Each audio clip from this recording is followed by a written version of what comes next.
This episode of Riffs on Riffs is brought to you by DistroKid.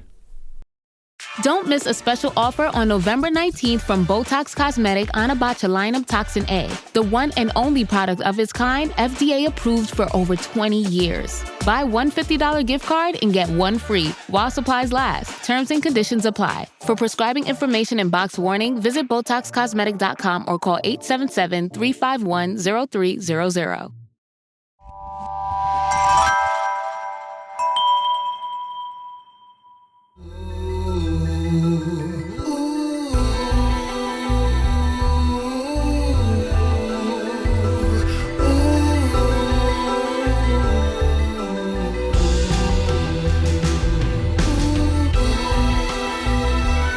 Well, hello, and welcome to Riffs on Riffs, where today we get to spend the whole episode talking about our beloved four-legged friends. And I couldn't be more excited, Tobe. So do you want to start talking about Lincoln or about Onyx first? Talking about Lincoln is much easier to talk about. Lincoln, our favorite golden retriever. This dog leaves a big mess in the yard. In the car. Lincoln logs. Lincoln logs, if you will. Lincoln logs in the yard. Yep. So, but Onyx sends his regards. We might hear some howls in the background, in fact. Oh, there's a good chance. There's a really good chance he's out roaming. This dog, my dog Onyx, knows not the term chill. All right. He doesn't know chill. He is always we totally should have named him Sentry, right? Or Colonel or something like that, because he is constantly on alert. Oh my God. Here, this man's walking past our house again. I'm sure we're going to hear something here momentarily. Hey, somebody's got to be on the lookout, Random people. My God. He's a sentry. There it is. There it is. There it is. Right on time. That is amazing. It's right and on you're time. Like 2 floors up and doors closed and oh yeah, dude, doors closed, man. This dude is, and he's like, I gotta check everything out. I'll run upstairs, downstairs. He'll run every single floor. He'll go to the laundry room, down to the basement. He'll check the water heater. Like, they're trying to get in, Dad. Yeah. They're trying to get in. Like, dude, I bet you sleep better at night, though, knowing that somebody's got this covered. That's one thing I will say. The house definitely feels safer with that dog in it, because no one's coming here. It is not worth the effort, literally, to come rob us. Yeah, and before, if it was just Lincoln, he'd be like, hey, come on in. Let me get you a drink. He'd show you everything. This is where my God. He'd make breakfast for him. Oh, my God. He started making pancakes for him. I know my dog. Lincoln is no protection dog at all. All right. Well, in case listeners haven't made the connection yet, today's song is MUTT by Leon Thomas, which we have kind of teed up in a previous episode. And now that it has officially climbed the charts, I think it is sitting at number 1 on the R&B charts this week. They just released a remix with Chris Brown. So now there's like 3 versions of this out there. The album itself is called MUTT. It was released in September of 2024. And this was the first single off of it. So definitely making waves in the musical landscape. And we want to be sure to give it its due, because it's a great track. It's actually a really great album. So, Tobe, I know you've been listening to this artist and this album for a while. What are your thoughts? You know what? I appreciate the question, because it's a trick question. And as far as like how long I've been listening to Leon's music as a whole, I would say, this album right here, I'd heard of him in the past, but this album, this song in particular really kind of stuck out for me. I was like, man, I like that. I was watching Instagram. I was scrolling, and this dude who was actually on Big Brother, the show Big Brother, right? He's on Big Brother, but I didn't know that he's actually got a profile. Like, he does an Instagram thing where he says, hey, this is good music that you might not have heard of. And then he'll play like clips of music. And this was one of the clips. MUTT was one. I was like, man, what is that song? I got to check that out. I check it out and I'm like, man, this is good. I shoot it over to my brother and he's like, man, I've been on that. I've been listening to that. Where you been? Like, I was like, rude. Wow. You should have told me. But in doing research for this, let me tell you how long I've enjoyed him as a whole. Now, you and I, we both have children. Your daughter is a little bit older than my son is, but I can tell you when my son was young, we would love to watch cartoons with him. That's like one of the things that we did. And I particularly would watch, I love cartoons anyway, but if I can find a good cartoon that has some music part into it, I'm all about it. So Jack's Big Music Show was one of his favorite shows to watch on Nickelodeon. He loved it. And when he got a little bit older, there's another show called Backyardigans. Oh, yeah. Which yes. I was like, this show is amazing. Who are these people singing? And then lo and behold, to find out that Leon Thomas was actually one of the voices that was singing. I was like, this is fantastic. So I've enjoyed his work for a very long time. Yeah. And not the only kids show that he was on, right? Obviously on Victorious, with Ariana Grande and that whole crew. So another huge musical talent to come out of that show specifically. And I love that he was young Simba on Broadway as one of his, like, look, any association with Lion King is good by me. Although I will say that I tried to watch the new Mufasa movie. Like I lasted 5 minutes and I was out. I was like, first of all, the CGI sucks. And why? So there you go. That's my hot take for today. That's my, yeah. Yes, right. We'll leave it at that. I'm just going to stop. Yeah. Because I could go on a rant. Yeah. You know what? I'm going to go on a rant, Toe. Here it goes. Okay. Here we go. Why have we run out of ideas? I thought that AI was supposed to help us generate new stuff and come up with, like, why are we remaking Snow White and making it not that different or great? Why are we doing a live action version of Lilo and Stitch? Because first of all, I don't think there can be a live version of Stitch, right? It's an alien. Like, there's no, what are we doing? Why can't we just write new stories? Why do we have to go back to the well over and over and redo it? And by the way, cartoons are amazing. Animation allows you to direct and see and feel things that you cannot do in the real world. So can't we do, like, what are we doing? What are we doing, Tobe? I'm not here for it. Let's do better, people. Let's do better. Per the decree of Joe. Yeah, I don't know, man. I mean, it can be, there are opportunities for remakes to be better if they change the story, if they do different things than they did in the book. Like, I'll take, for instance, one of the best comic books of all time, in my opinion, Invincible, right? Oh, Invincible is one of the best, if not the best of all times. So they actually made a cartoon that's on Prime. Yep.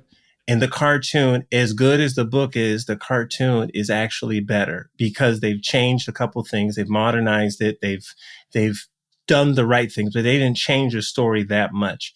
Now, that's we're going from book to making it animated. That's different than an animated film becoming a live action film. I think you just got a lot of people that are not ready to move on. And, there are stories out there that need to be animated, stories that need to be put in live action or whatnot. But I think, we're just not seeing them because I think the gatekeepers are holding them back for some reason. Yes. I had an interesting conversation. I know we're completely, look, this is what we do. It's called Riffs on Riffs.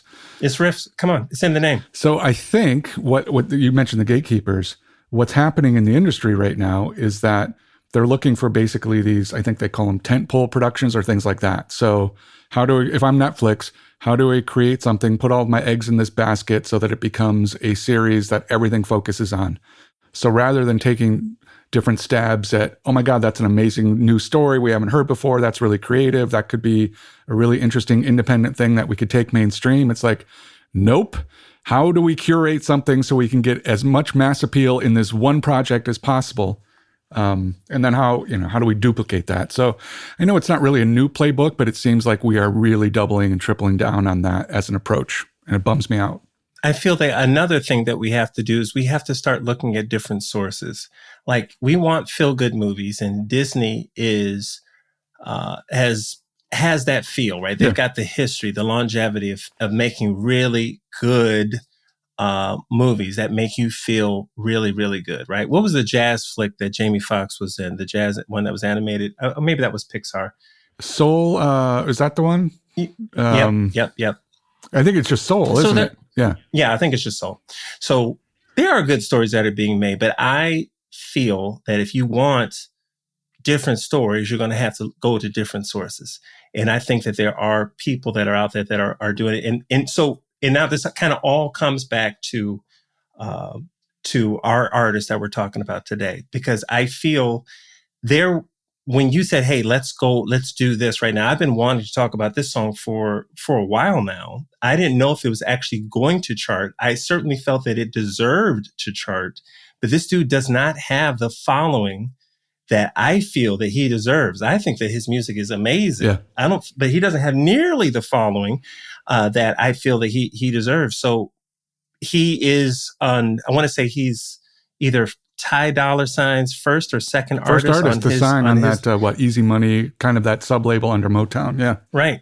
And I think that's what has to happen. I think instead of waiting for these new stories to come from some of the same sources that we've been looking at, I think we got to find new sources and kind of go from there. You want to hear different music about love?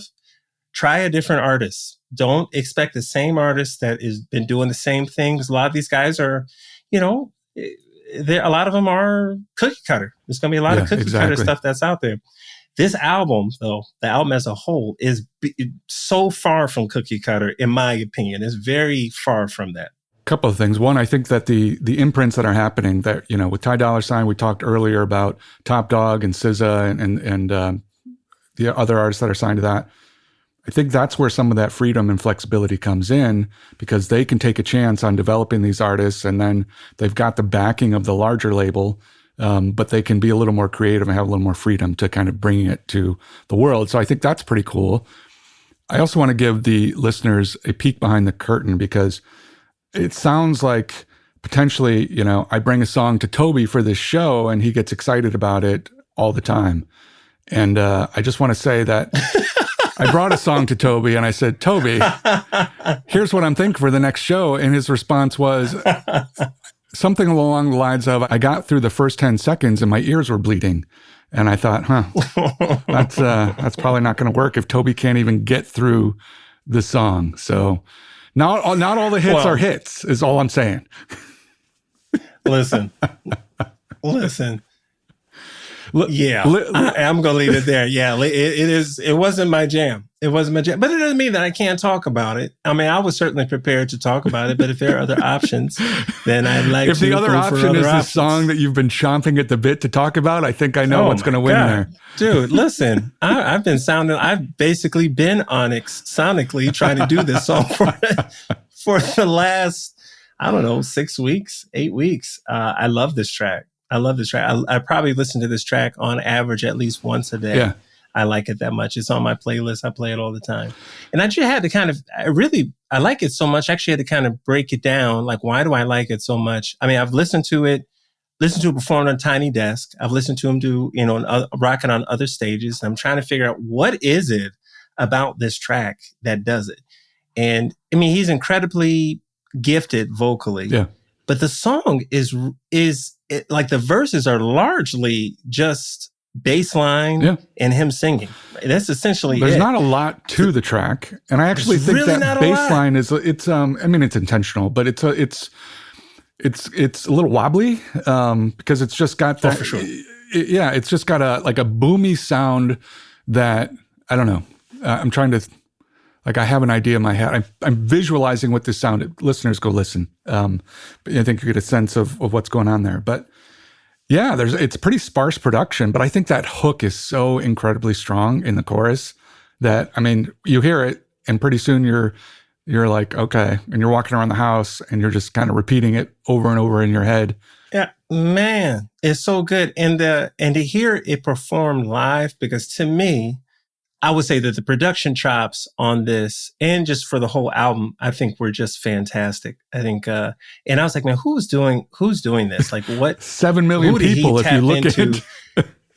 Look, whatever it takes, brother, whatever it takes. But this dude knows what he's doing. For sure. And I feel like part of the appeal for me is that it has a hip hop feel to it. Yeah. Like if sonically, but also in his delivery of his lyrics, it's like he's, his cadence is everywhere. It's not pop stuff. And I think that's probably part of the reason why this dude doesn't he's not on everyone else's playlist. But regardless, I'm digging it. I love it. I don't want him to change. And that's that. It's interesting you talk about the palette, because there's a really great interview out there from I think it was Up Rocks, and when the album came out, and he was talking about kind of exploring his musical palette, and that he wants to be seen as more than just like an R&B artist. And he's like, and that's why I've got hip hop. That's why I've got rock themes in this. It's important that like people get this idea that I'm an artist beyond kind of these barriers and whatever. And so I think you definitely hear that in this album. And I think the other thing you kind of alluded to earlier is this is an album. This is not a collection of songs or singles that turned into an EP that turned into, okay, we've got enough material, we're going to release it. This was clearly conceptualized, written as a cohesive thing, thinking about sequencing and how the tracks go together and all of that. And I think you can absolutely tell the strength of the songs on an individual basis and then as a collective, like that matters. When you go in with an idea and a vision of how this is all going to kind of come together, it makes it so much more rewarding to kind of sit and listen to in one pass, or to pick up a song and be like, oh, that's pretty cool. I totally agree. I mean, as the kids would say, it's a vibe. There it is. It's an entire vibe from the beginning to the end. And it's like even the artists that he uses, like when he's got that song with Masego, and there's, even, I mean, just the whole thing, like all together. I'm like, oh my God, this song is great. And it's the voices on it, like some of the background voices, some of them sound like there's an effect on it, like it's pitched up or sped up, but still in tune. The background vocals, even on this song, on MUTT, the chorus, I don't know. It just felt, to me, it felt sampled, but it's not sampled. It felt sampled, but it is organic. And there's that appeal, like, oh, dude, you guys did this, because every chorus is exactly the same. Even live, listening to it, it's like, whoa, that is on point. And the reason why I say that is because of the riffs that are used in the chorus. Like, these are not to duplicate that over and over again, and to have those voices doubled, tripled, quadrupled, whatever, and be that succinct, that tight. Dude, that's amazing. It's not easy to do. I got a random question for you, Tobe. When you put together an album, I have thoughts on this. I think that there are certain track numbers, literal numbers on an album, that are more important than others. So obviously track number 1, you got to come in with something that grabs attention or whatever. What other numbers do you think on an album would be kind of the key numbers from let's say you've got a 12-track album.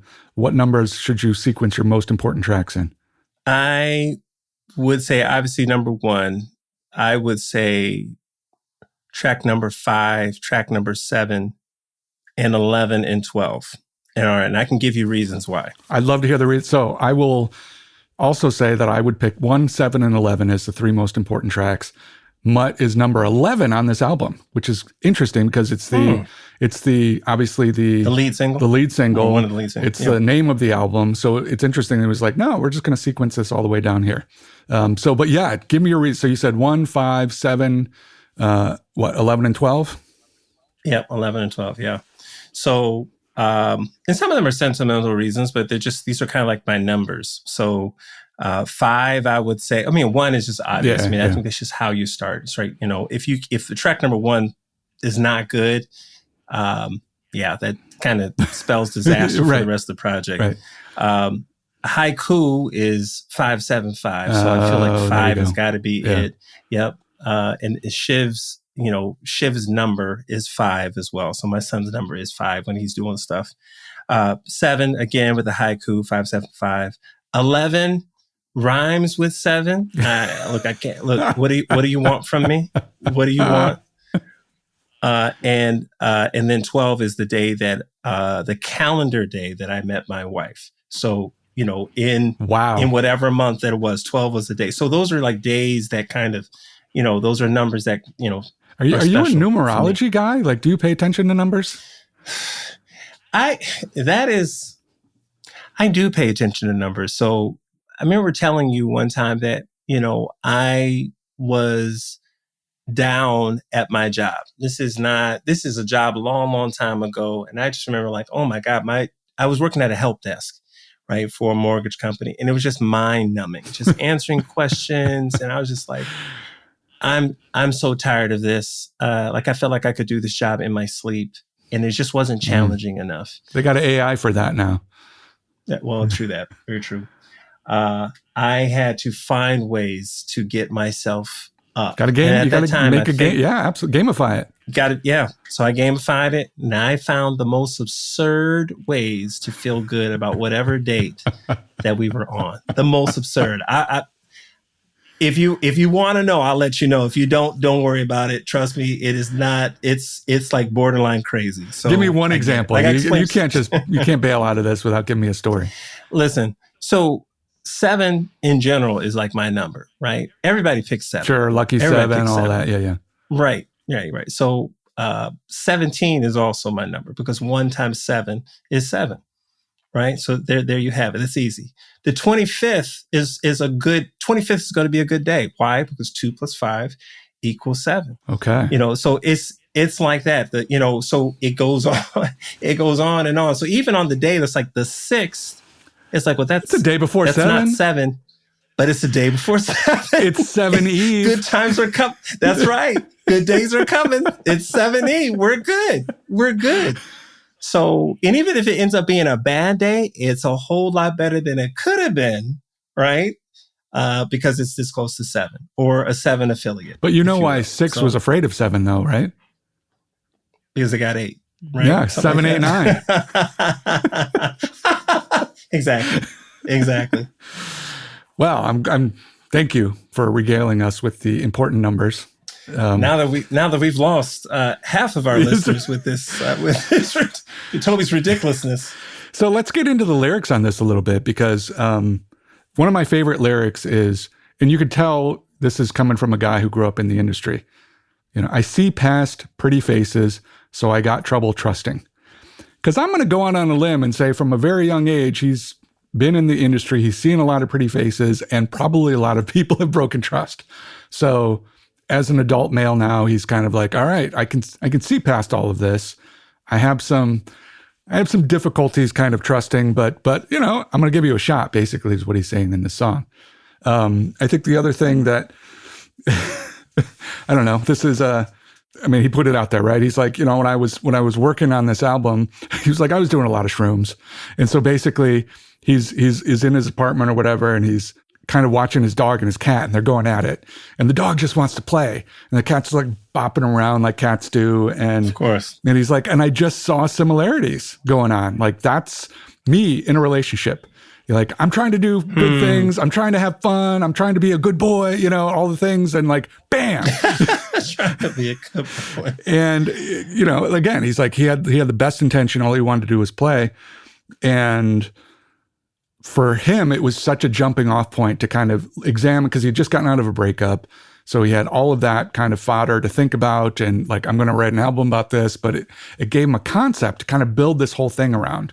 And a launch point to talk about relationships and how we show up. And I think he does a really good job on this album of kind of talking through his process of like, sometimes it's me, sometimes it's them. Like relationships are always 50-50. And so, that's just kind of how it works. But just trying to use this extended metaphor as a way to kind of look at himself and say, yeah, I'm a dog.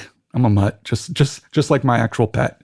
I totally agree. That first verse in particular, get smoked already, pardon my bluntness. I see past pretty faces, as you mentioned, so I got trouble trusting. But I let my guard down for you. Yep. Said I'll put my guard down for you. I'll be vulnerable. Yeah. You can even break, and then gives permission to break his heart.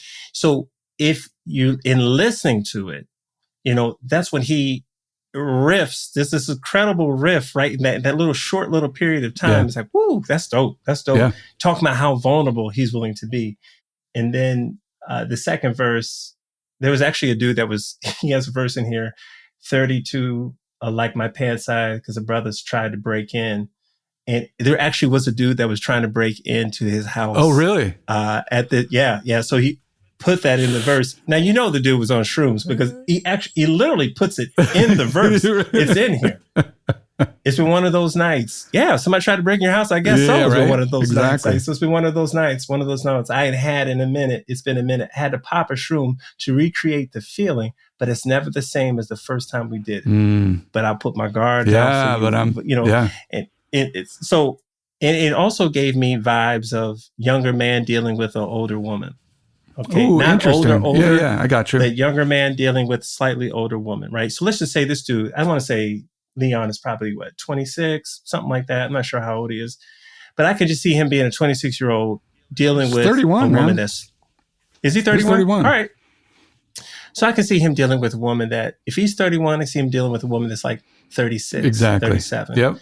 And like, you know, and she's already been through some stuff and grown up. She's been through some stuff. Yeah, she already been through some. I mean, she's 37, 38, right? So she's like, take your time. You know, what's the rush? What's the rush? And he's like, I'm a dog. I'm a mutt. And not meaning a dog per se in... Like not in a derogatory way at all. And play, or like, and playing like, hey, I got a whole bunch of girls. I didn't even get it that way. And I like the fact that you brought that up about his dog and his cat, fighting or play fighting. The dog wanted to, and the cat taking a whole lot serious, right? And there's so much symmetry, if you will, such a connection between that and, like you said, real life. This dude being the dog and the cat and being the woman, his love interest, and being a little bit more serious, like, stop playing. Let's get like serious, right? Little bat of the paw, like, yeah. This episode of Riffs on Riffs is brought to you by DistroKid, your ultimate partner for taking your music to the next level. With DistroKid, uploading your songs or albums to online stores and streaming platforms like Spotify, Apple Music, and YouTube Music is easier than ever. Plus, you can easily pay your collaborators with splits and send large files securely to anyone with Instant Share. And guess what else? You can get a YouTube official artist channel for free via DistroKid. You can send credits to stores, and you can use Hyperfollow to promote your release. DistroKid has everything you need to succeed in the digital music landscape. But that's not all. DistroKid now offers a convenient mobile experience with the DistroKid app, available on iOS and Android. With the app, you can manage your releases, track your streaming stats, and even withdraw your earnings, all from the palm of your hand. And for the artists looking to perfect their sound, there's Mixia. With Mixia, you can put the finishing touches on your tracks in minutes, ensuring they sound polished and professional every time. And if you need to share large files securely with collaborators, producers, or playlist curators, look no further than Instant Share. It's free to send up to 1 gigabyte of files, and your music will stream at the highest quality, making the best impression possible. So why wait? Elevate your music career today with DistroKid and unlock a world of possibilities. Riffs on Riffs listeners get 30% off their first year at DistroKid by going to distrokid.com/VIP/riffsonriffs. Experience a membership that backs your business journey with American Express Business Platinum. When you pay with membership rewards points for all or part of an eligible flight booked with a qualifying airline through Amex Travel, you can get 35% of those points back, up to 1 million points back per calendar year. American Express Business Platinum. There's nothing like it. Terms apply. Learn more at americanexpress.com/business-platinum. Are you a forward thinker? Then you need an HR and finance platform that thinks like you do. Workday is the AI platform that helps propel your organization, your workforce, and your industry into the future. Workday, moving business forever forward.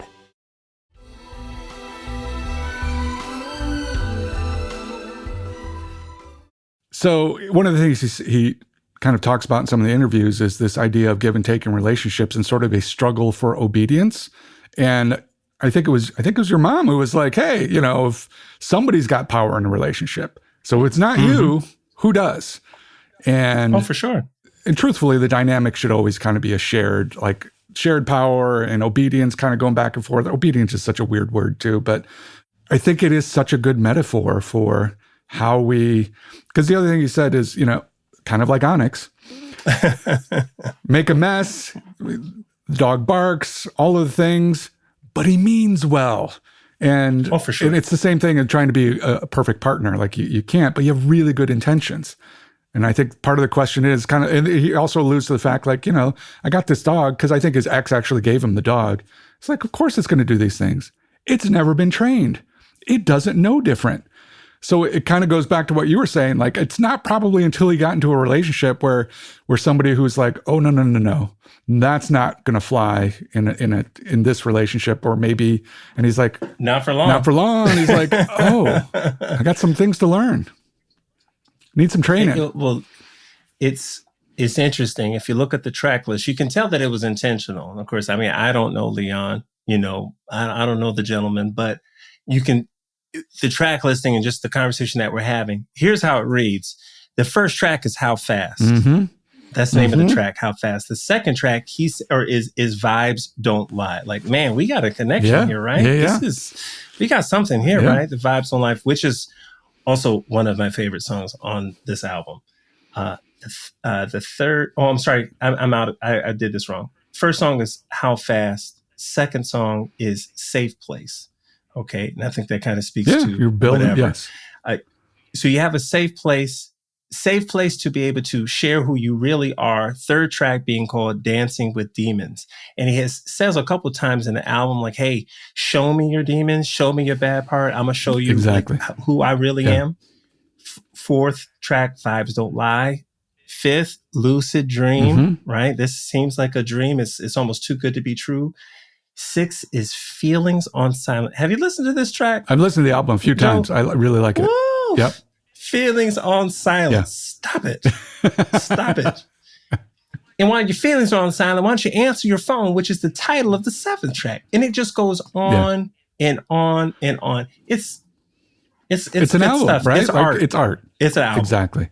And what's interesting is, so he had come out with his first album once he got signed to that label. I think what was his first album? It was called Electric Dusk or something like that. Released that, and then basically immediately kind of started working on this after the breakup. He's like, I knew that we were, I was contracted to do a 2-album thing with Motown and Ty Dolla $ign's label. So it's like, I had to do another album anyway. I was inspired. I'm going. And I think sometimes coming out of, that kind of that first run through and then being able to immediately get to the second one. And look, he's had tons of success already as a producer, working on other people's tracks, co-writing, things like that. I think he won a Grammy in 2015 for, I forget whose track he was on, but I want to say was it the Babyface and SZA, Tony Braxton album? Oh, or no, it was the SZA track. Yeah, right. Smooth, right? Is that the one with Bieber? He was like a writer on that, which I think won like a best rap or something like that. So, he's been around, he's been doing his thing for a while. I think the ability to kind of step into his own as the face of the franchise with his own music has really kind of opened up some doors and let him kind of lean into some of that vulnerability and stuff.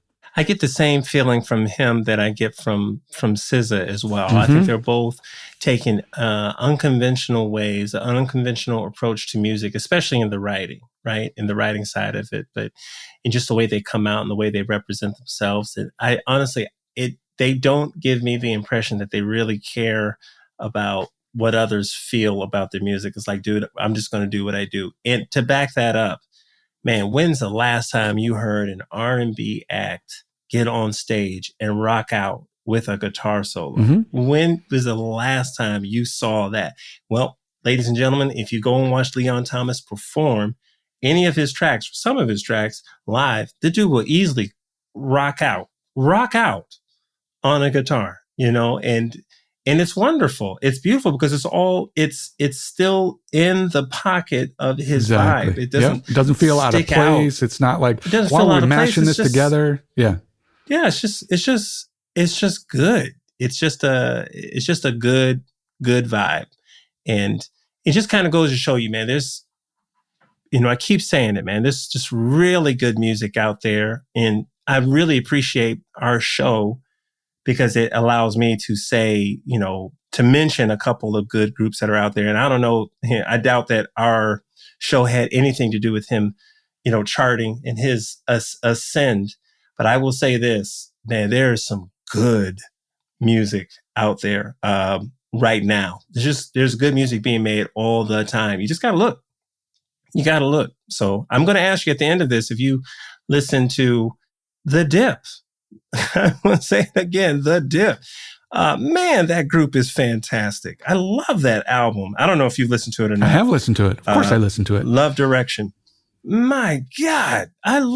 There's certain songs on there. I'm like, man, who wrote this? Yeah. That's just fantastic. Love Direction, man. It's a good album. It's a good album. All the way through. And it's got some, I think in a different way, it has obvious throwback vibes. And I think Leon's stuff has kind of, again, nothing that you could point to directly and say, oh, that's this X, Y, and Z from the past.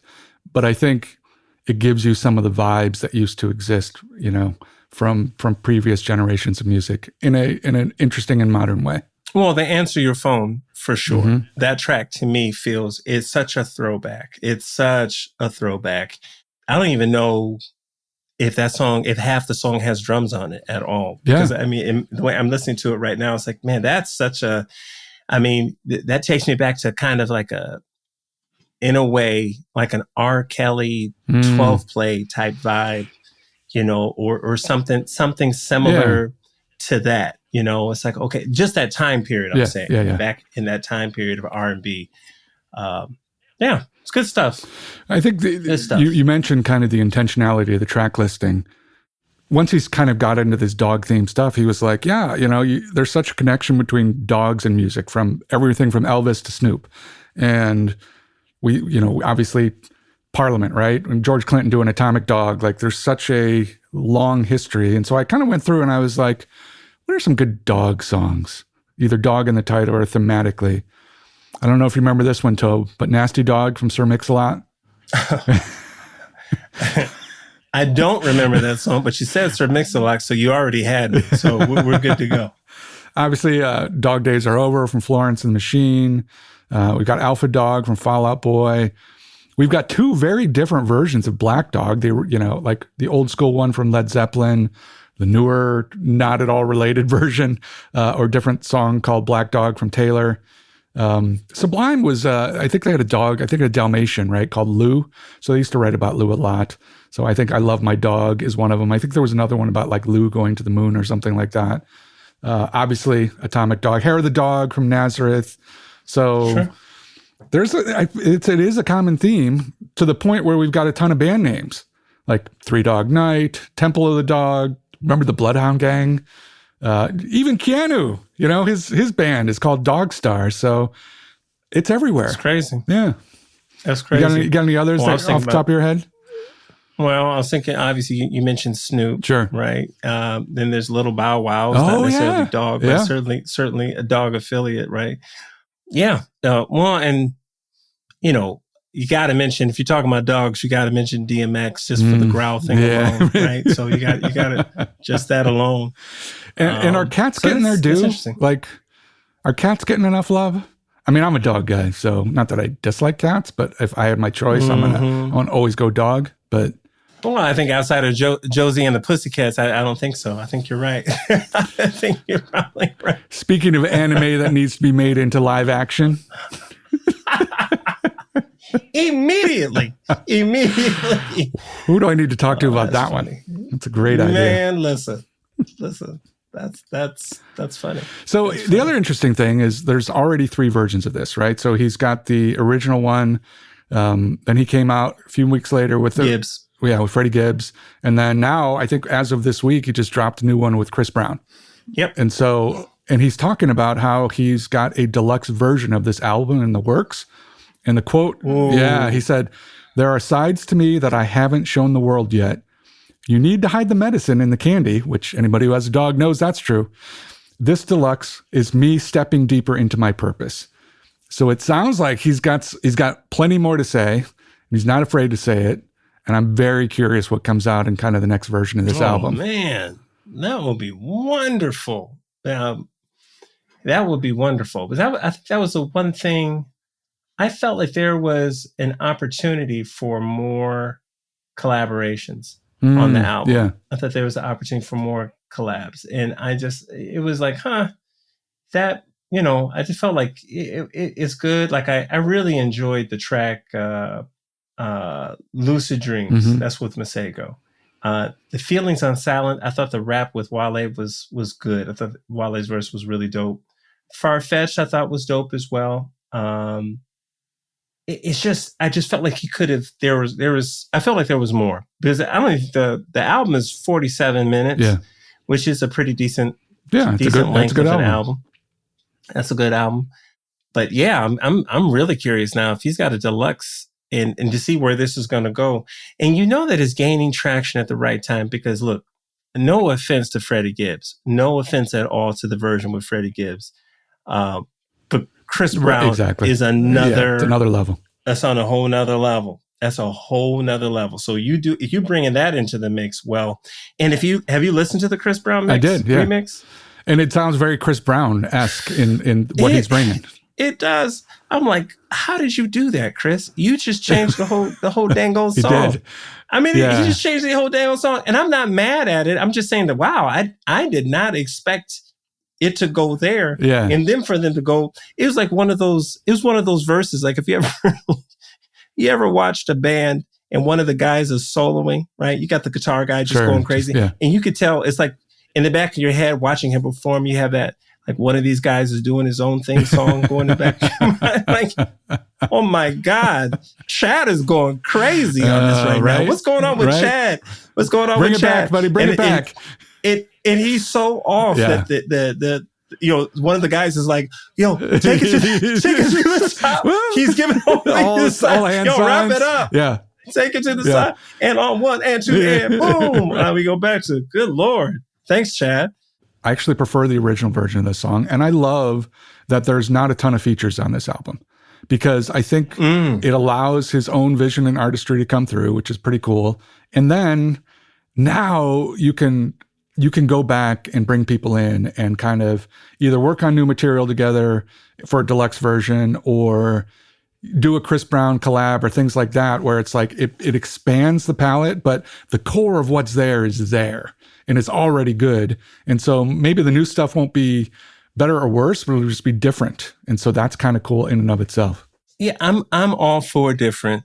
I do like collabs if it makes a song better. Sure. If it doesn't make it any better or the project better as a whole, then I don't want it. Like I wish the Wale track, my complaint with that is I just wish there were more drums. There's no drums, like hardly in that song. It's like, oh, that's just weird to me. Like I want that, but it is what it is. Yep. I want the beat, that's just, but again, that's me. I prefer the original mix of MUTT as well. And that just tells you how good the original song is. Like it don't need a lot.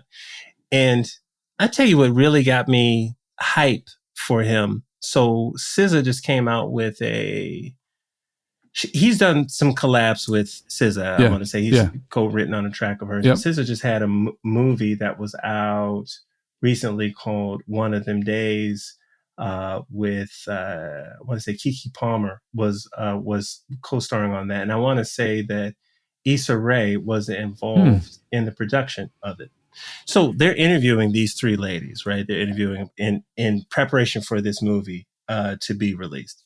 And and the movie was looked at to be essentially the female version of Friday. Oh, wow. Okay. So if you enjoyed Friday, sure, and who doesn't? Saying, hey, if you enjoyed Friday, right, then go check out One of Them Days. It is not the female version of Friday. Doesn't fit the bill? All right. No, there are moments. There are moments, but it's Friday's a real hard one to live up to. That's a tough one. Yeah. That's a tough one. But regardless, so I tell you what, the thing I loved about it was these three ladies were just interviewing outside of the movie, talking about the movie or whatnot. And their moments were hilarious. Really? They were hilarious. I'll see if I can forward you some of the segments they did. Fantastic advertising for the movie, which made me want to go see it. But somebody asked, hey, what are y'all listening to?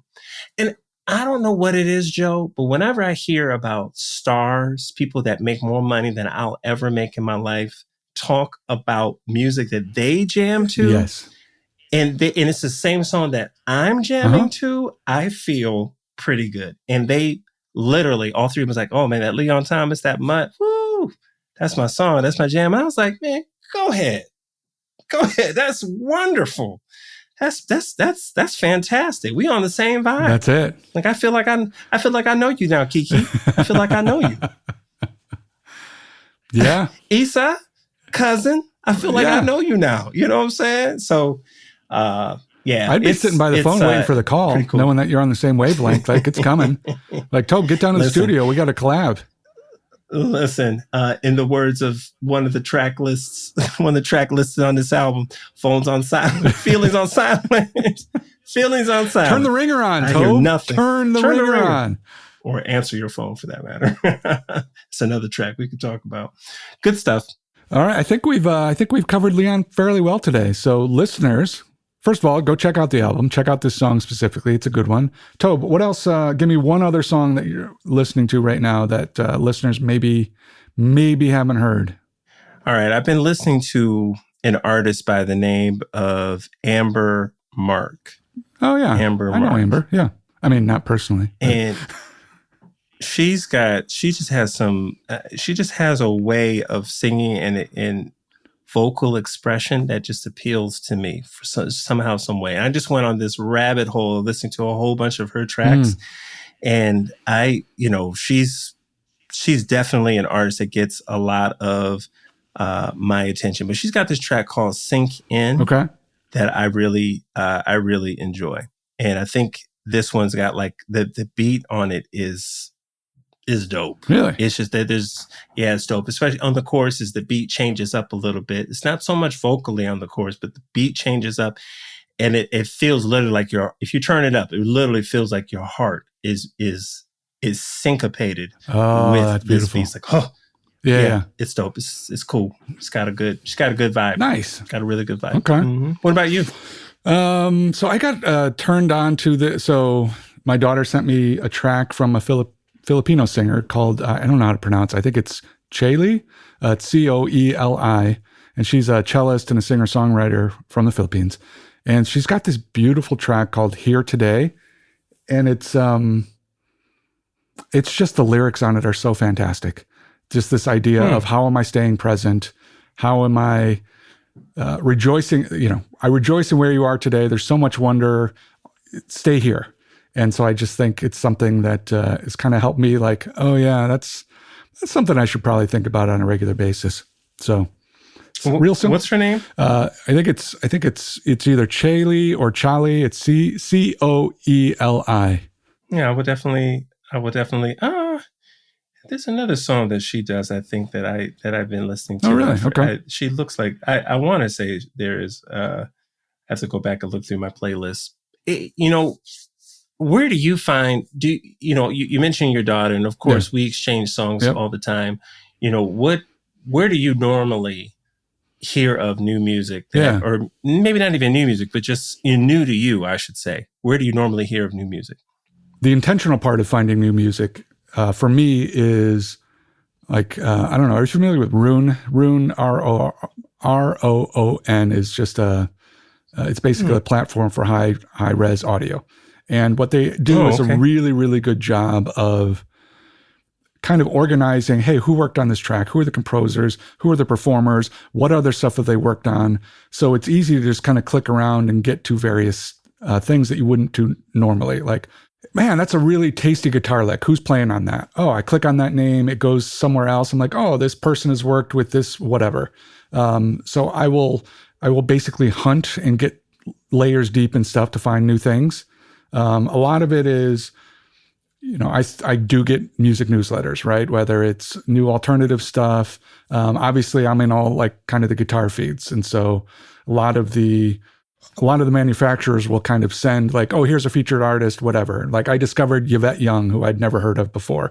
And she does some really beautiful atmospheric things. And then once you start listening to that, if you're on Spotify and you let that play, then obviously they'll suggest other things that are similar. And then pretty soon you're like, oh, I dig that track. And you add it to your likes. You go back, you listen to the artist, and it just kind of, it's almost like a tree root. Like you start here and then you're like, oh, where do all the different tentacles go? So that's kind of how it works for me. What's your method? It's a whole lot simpler than that. I can definitely tell you that, right? It's a whole lot simpler than that. It wouldn't be me if I didn't complicate it, my friend. Man, oh man. But it makes sense though. It fits your personality. It fits what you do. You're a great researcher. And I certainly appreciate that. Me, it's a whole lot simpler. So wherever I'm at, man, my phone is generally with me. And if I hear a track, I'm pressing Shazam. Yep. And I'm like, who did this? What is that about? And a lot of times I just try to, that voice sounds similar. I bet that is blah, blah, blah. And then find out that it's not, or it is. And it's a song that I haven't heard before. There's another artist by the name of Cleo Soul. Okay. Kind of like Neo Soul, but Cleo Soul. Yeah, really like an old school vibe, kind of similar to what's the name of this song? Groove Theory. The woman that sings in Groove, the vibe of Groove Theory, the group. If you remember, do you remember them back in the day, Groove Theory? Okay. Groove Theory group, fantastic. Their vocalist, I can't tell you how much I love their vocalist. Okay, nice. I forget her name in the moment right now, but regardless, it's a neo soul type vibe, and so but Cleo's music is from the last couple of years, so it's just like, wow, there are people actually doing this type of music now, very similar to like the feel like with the Dip or something like that. It feels dated, or whatever Bruno is doing present at any given time. Yeah, for sure. Right. So so generally just Shazam, man. I have Shazam on. So then the next question is, where are the cool places that you're going where you're finding good Shazam worthy tracks? Because it's not the Home Depot.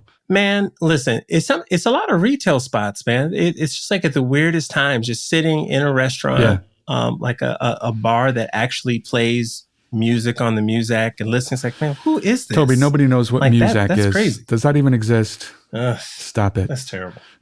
That is so terrible. That's just awful. It's just Spotify. It's just, now you can just walk up to the proprietor and say, share your playlist with me. I do like that. I do like being able to share a playlist. I mean, there's nothing like meeting someone and be like, man, I wonder what music you listen to. You got a playlist you could share? I had a friend of mine that did that, and she gave me it was like 15 songs I had never heard of. And it was like, man, that's cool. Now I only liked, 4 or 5 half of them, but of them. Half of one. Yeah. But but it's still an experience, right? It's Absolutely. It's still enjoyable. So it's a great way to get to know somebody too. It is a fantastic way to get to know somebody. Amel LaRue was the lady the vocalist from Groove Theory. Amel LaRue, she's ridiculous. Well, see, now I got something new to check out. So thank you. Yes, you do. And speaking about, we got to get out of here, Tobe.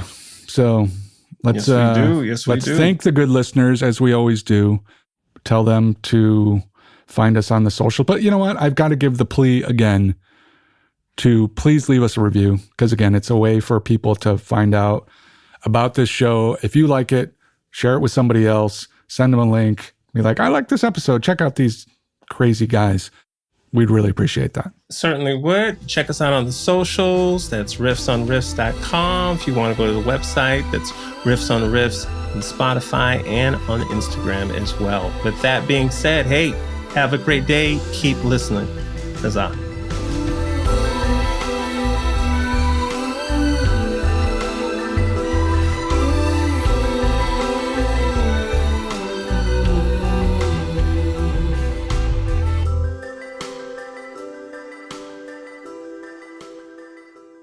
Mint is still $15 a month for premium wireless. And if you haven't made the switch yet, here are 15 reasons why you should. 1, it's $15 a month. 2, seriously, it's $15 a month. 3, no big contracts. 4, I use it. 5, my mom uses it. Are you playing me off? That's what's happening, right?